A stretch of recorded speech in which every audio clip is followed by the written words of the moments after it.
አንድ ጥናት እንደሚያሳየው አንድ የአሜሪካ ኮሌጅ ተማሪ አንድ ነገር ላይ በአማካኝ ፎከስ ሊያደርግ የሚችለው ለ65 ሰከንድ ብቻ ነው። በአንጻሩ ደግሞ የአንድ ኦፊስ ሰራተኛ አንድ ነገር ላይ ፎከስ ሊያደርግ የሚችለው ለ3 ደቂቃ ብቻ ነው። ይህ ለምን ሆነ ካላችሁም አቴንሽን ክራይሲስ ስላጋጠመን ነው። እንደ ዓለም አብዛኞቻችን የምናውቀው የኢኮኖሚ ክራይሲስ፣ አሁን ላይ ግን የአቴንሽን ክራይሲስ አጋጥሞናል። ይህ ነገር ደግሞ ብዙ ነገሮችን ያሳጣናል። እንደ ማህበረሰብ ችግሮቻችንን ተነጋግረን መፍታት አንችልም። እንደ ግለሰብ ጎሎቻችንን አቺቭ ልናደርግ አንችልም። ዛሬ እንዴት ነገሮች ላይ ፎከስ ማድረግ እንደምንችል በ5 መንገዶች ያሳያችኋለሁ። ቪዲዮውን እስከ መጨረሻው ከተከታተላችሁት ፎከስ አደራረጋችሁን አንድ ስቴፕ ከፍ ታደርጋላችሁ። እስከ ቪዲዮ መጨረሻ ድረስ አብራችሁን ቆዩ። የመጀመሪያው የሚሆነው ማይንድ ሪሴት። ብዙ ጊዜ ከተመለከተን ራሳችንን የሆነ ነገር እየሰራን በሀሳብ እንሄዳለን። አይምሯችን ጥሩ ነው ይሄዳል። ከዚህ የሆነ ሰዓት ላይ እንነቃለን። ምን ሆኜ ነው ወደዚህ ሀሳብ የመጣሁት?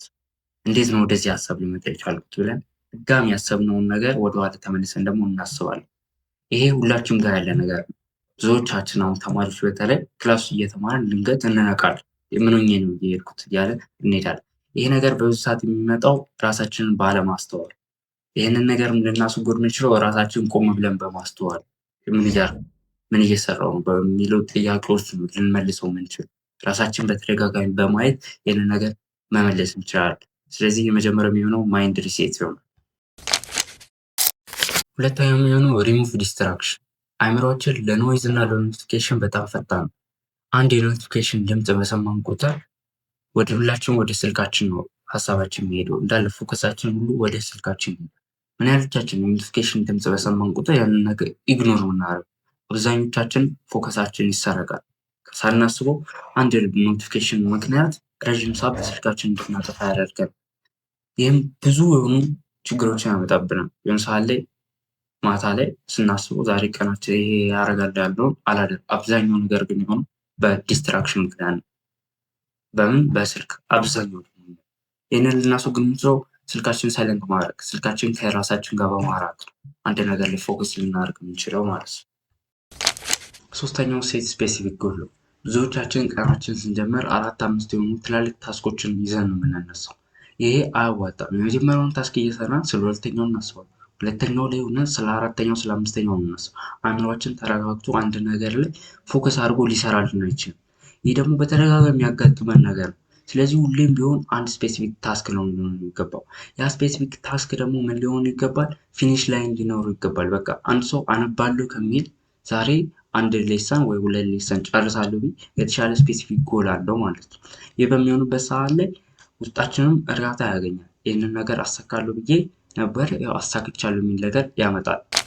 አራተኛው የሚሆነው ታይም ብሎክ ነው።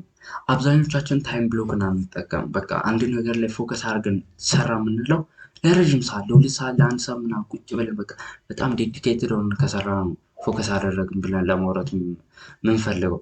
ግን ታይም ብሎኮችን መጠቀም ይህንን ነገር በተሻለ ሁኔታ እንድናደርጉ እንዲሁም የሚያግዙት።